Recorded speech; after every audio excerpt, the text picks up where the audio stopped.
Well, good afternoon, everyone, and welcome back from the long vacation here. We hope you all enjoyed your Labor Day weekend, and let's just jump right into it and look at where we are inside the unemployment statistics here. So on last Friday, they came out with the unemployment numbers.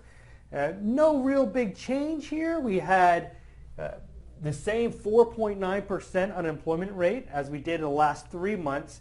And then the U6 I like to keep an eye on, which is currently at 9.7. No change in that number.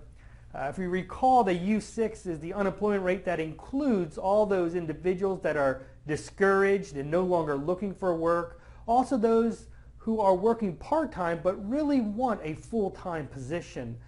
So we call them discouraged workers within here. So we want to keep an eye on that number as well, because that's the full unemployment rate. And what I like to look at is the difference between that U6 and the U3 and look at that spread. And here we have that charted over time back to 94 when we started compiling the data. And you can see, obviously, back in 2008, 2009, we had that big uptick inside this number, and it's come down. Right now, we're at a 4.8 basis point spread between those two. Now, if we look at the average from 2008 and beyond, that was 3.8. So we're still about 100 basis point difference between the U3 and the U6.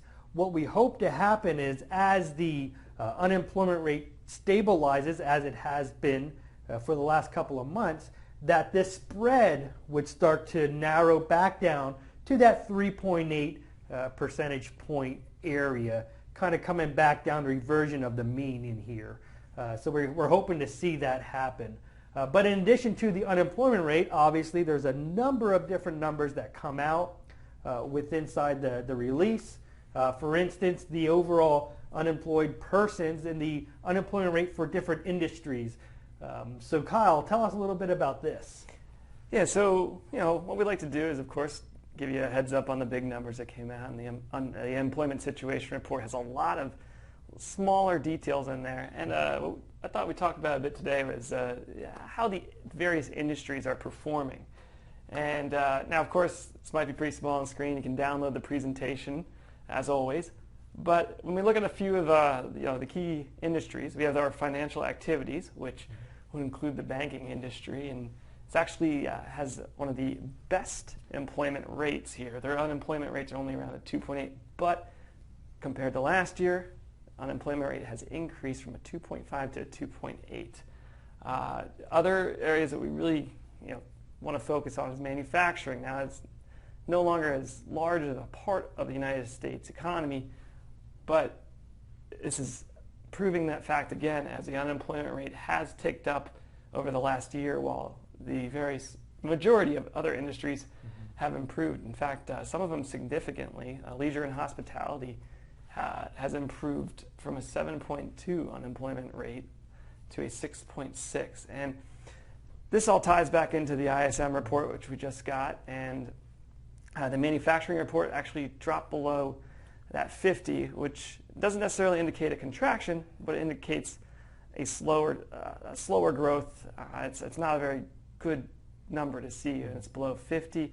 This report itself also has a diffusion index, which reports something similar. And right now, the diffusion index is indicating manufacturing. There are more unemployment rate is growing in that case. So our services number from ISM did come out today, and it actually was looking pretty good. It's above that 50 point. Now this is another indicator from the report.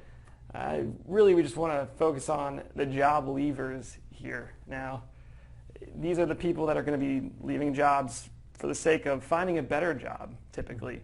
And we saw that from last year, because of course we want to look at the seasonally adjusted, because summertime people are coming and going.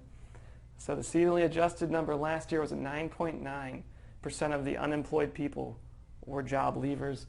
Right now, it's at 11.3. It's a pretty big jump, indicating that people are feeling a little more comfortable about the economy. So lastly, I want to end with the LMCI, which came out this morning. And if you recall, the LMCI is an index that the Fed came out with to look at the unemployment or the labor situation in the United States, and not just focusing on one number, but it has a variety of different indicators in there built into the overall index. And the lower the number, the worse off the labor situation is. Right now, with the August number that came out, negative 0.7. In July, it was 1.3, so that was a positive. But the prior 6 months that came out were negative as well. So now we have 7 months of negative, 1 of a positive, which is kind of an anomaly within there. So what we hope to see is that as we progress along, that we would start to see this number get back up into the 7 to 8 type of ranges where it was later in 2014. When we look at the historical numbers, in a period of expansion, you'd hope to be above 4, and within inside of the recession, it's a negative 20. So while we're at that negative 0.7, we're a far cry away from that negative 20, as we saw in different various recessions before.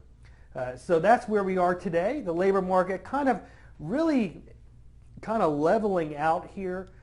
Would this report that came out push the FOMC to increase rates? In my mind, I don't think that is possible with inside this report looking into September. However, we'll see what's in store for that coming in the coming weeks in That's here. Right. They really, when they built this LMCI, they really wanted to use this as a main indicator. And between that and inflation, yeah, neither do I. I don't see much of a push. I mean, the numbers may look good at 4.9, but when you really dive in, it's not quite there yet. Yeah, kind of balanced here. So everyone have a great week, and we'll see you next week. Thank you.